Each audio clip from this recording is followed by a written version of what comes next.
Oi, sétimo ano, meus amores tchutchucos, tudo bem com vocês? Como é que vocês estão? Vamos lá para a nossa primeira videoaula. Gente, eu sempre quis fazer esse negócio de videoaula, mas eu ficava falando, mas no final das contas tinha tantas coisas para fazer que não fazia. Agora tô dentro de casa, tô fazendo.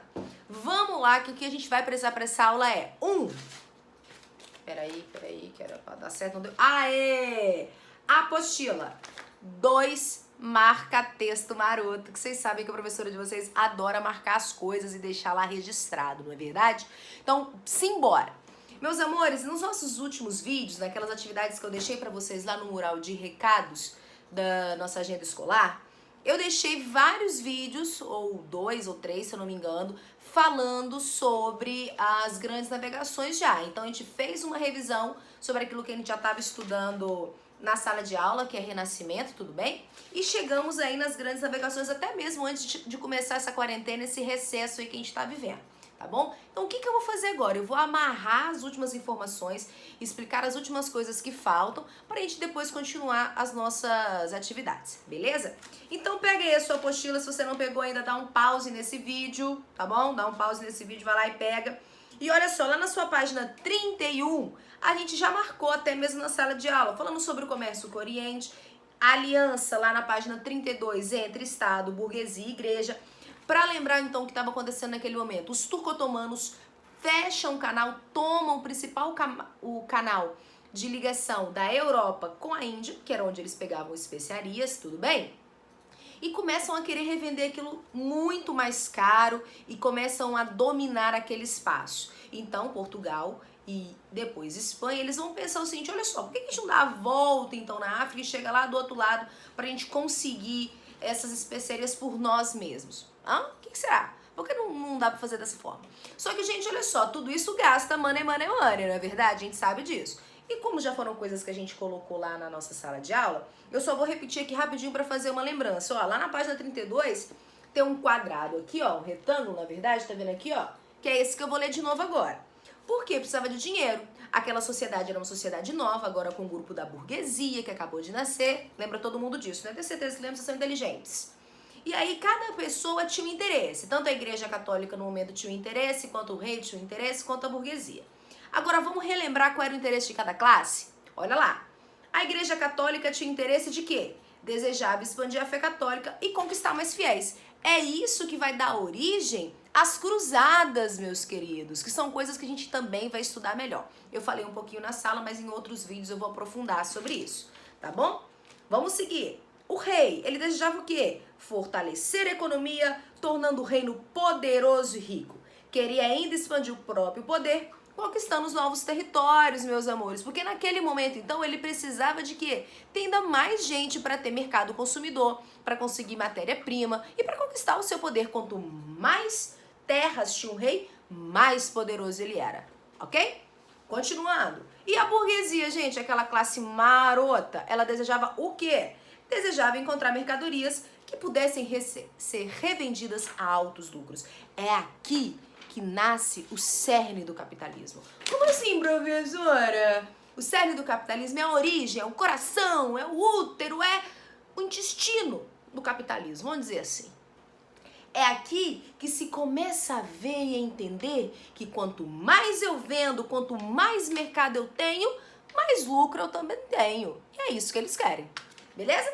Então, logo em seguida vai falar por que Portugal foi pioneiro nas grandes navegações. Isso a gente já falou na nossa sala, ok? Então, vamos virar a página, porque é um assunto que eu já dei tanto em sala, quanto passei pra vocês nos últimos vídeos, tudo bem? Então, ó, vamos continuando aqui, ó.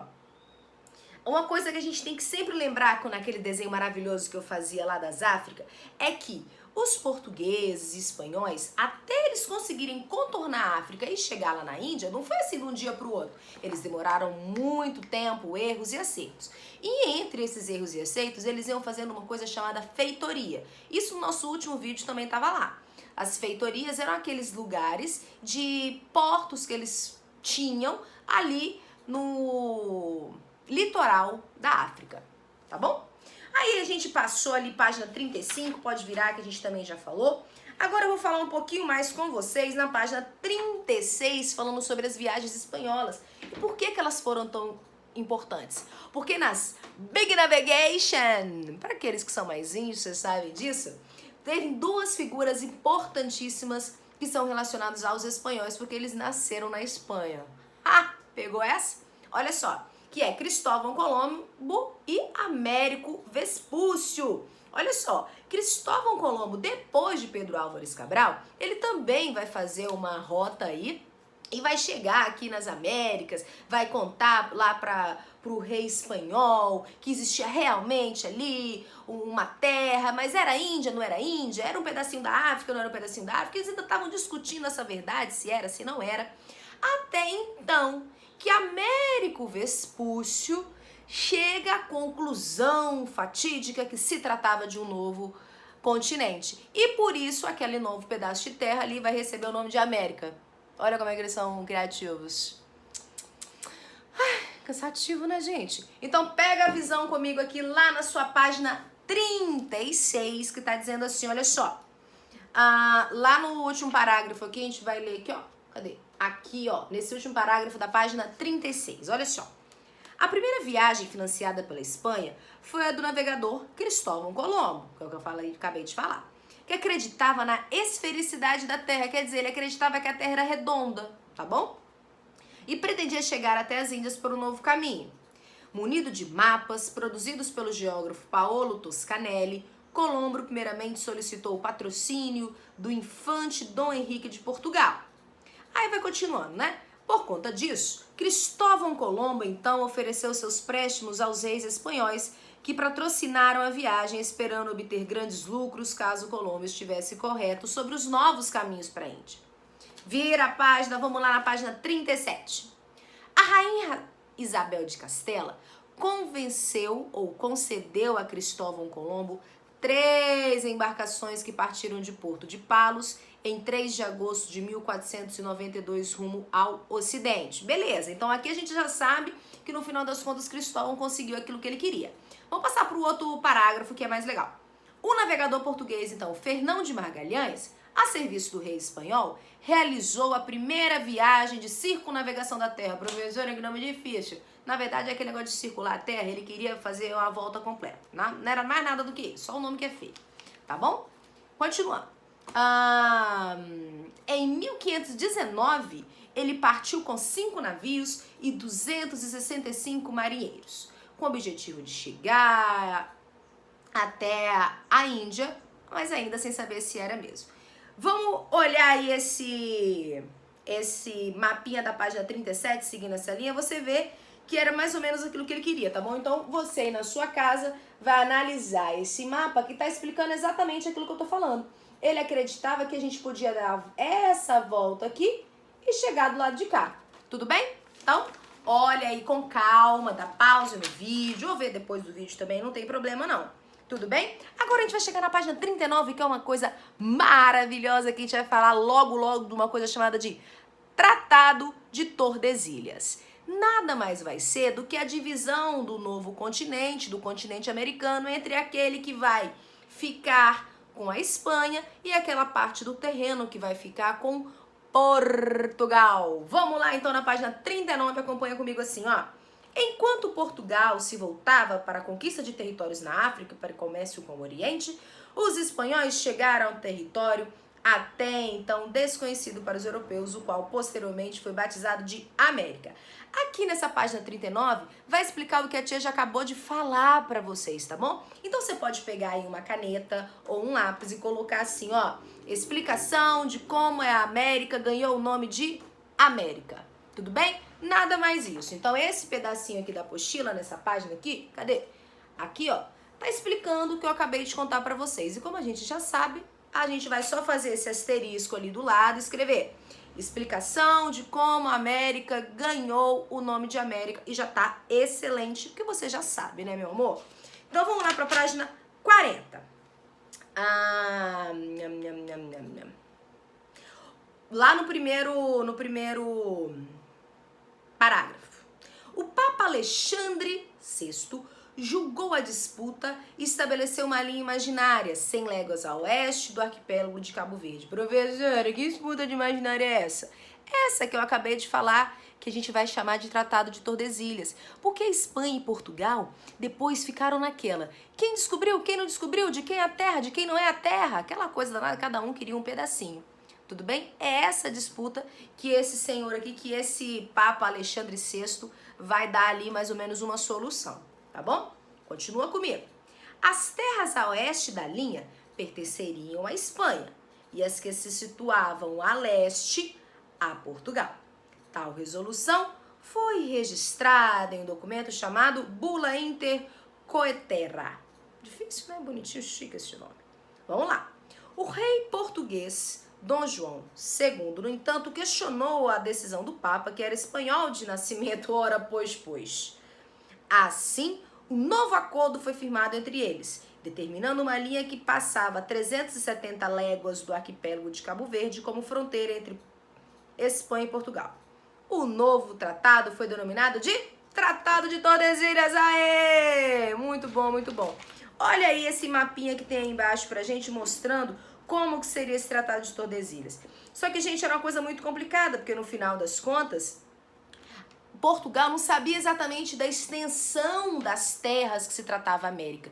E se você parar para reparar, ele na verdade ficou aí num grande prejuízo, né? Porque se a leste era aquilo que era de Portugal, eles ficaram com quase nada, na verdade, do território espanhol, da Nova América, não é verdade? Ai, bocozinho. Mas vamos lá. Mas, professora, foi só os espanhóis ou só os portugueses que ficaram nesse processo aí de grandes navegações? Não. Outros países também se lançaram depois que eles realmente deram aí a notícia que existia uma nova terra, além-mar, aquela coisa toda, como a França, Inglaterra e os Países Baixos. Nesse momento aqui, a grande importância que vamos ter nisso vai ser que depois a França, a Holanda, elas vão se lançar em mares e vão tentar depois pegar um pouquinho de terra aqui no Brasil, já há muito tempo para frente, mas isso é assunto para depois. E a Inglaterra fazendo também um pedaço dessas grandes navegações, vai aí colonizar o que hoje nós conhecemos como Estados Unidos. É nesse mesmo momento de grandes navegações que a Inglaterra vai ocupar os Estados Unidos da América, tudo bem? Neste momento também vão existir dois tipos de colonização que agora já está em desuso, mas é interessante a gente saber a nomenclatura porque foi usado durante muito tempo. Um tipo de colonização de povoamento e um tipo de colonização de exploração. Essas duas nomenclaturas vão ser utilizadas muitas vezes para tentar explicar o motivo da desigualdade entre os povos e o desenvolvimento das sociedades aqui na América Central e na América do Sul para a América do Norte. Porque quando a gente olha assim os Estados Unidos, o Canadá, a gente não vê uns países muito mais desenvolvidos, cheios de tecnologia, aquela coisa toda. E quando a gente olha aqui pro Brasil ou para a América do Sul, a gente não sente aquela situação assim, nossa, a gente tá meio atrasado, né? A gente não tá tão assim. Tem muita desigualdade, tem muita coisa ainda que precisa melhorar. Então, durante muito tempo, alguns historiadores e alguns cientistas vão tentar justificar essa desigualdade histórica, dado ao fato de que nessa época das grandes navegações, as colônias que foram feitas,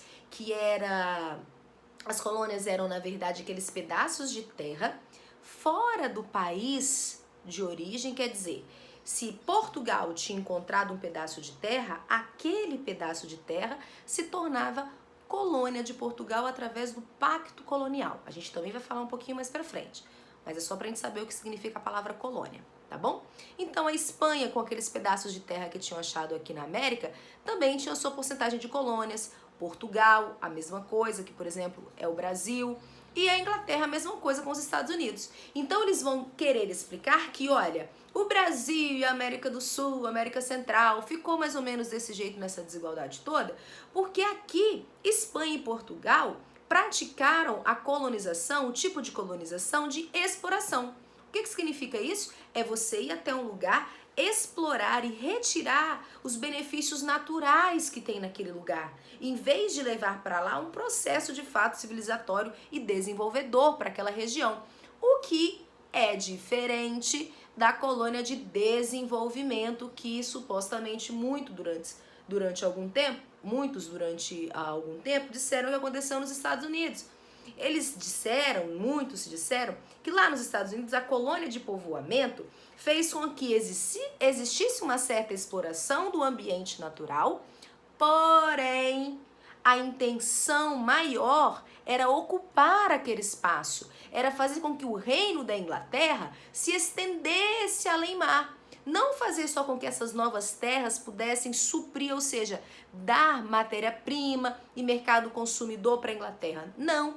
A ideia é que essa nova terra, que a parte da América do Norte, se tornasse uma extensão do território inglês de fato. Então, durante muito tempo, vai tentar se explicar a história da América dessa maneira, só que essa nomenclatura, essa divisão tá meio em desuso, tá meio em descaso, muita gente não acredita que foi assim e muitas formas existem aí para explicar de um outro ponto. Mas essa é importante você saber, porque se estiver em algum lugar na sua vida, você não vai passar despercebido como uma pessoa desinformada. Tudo bem?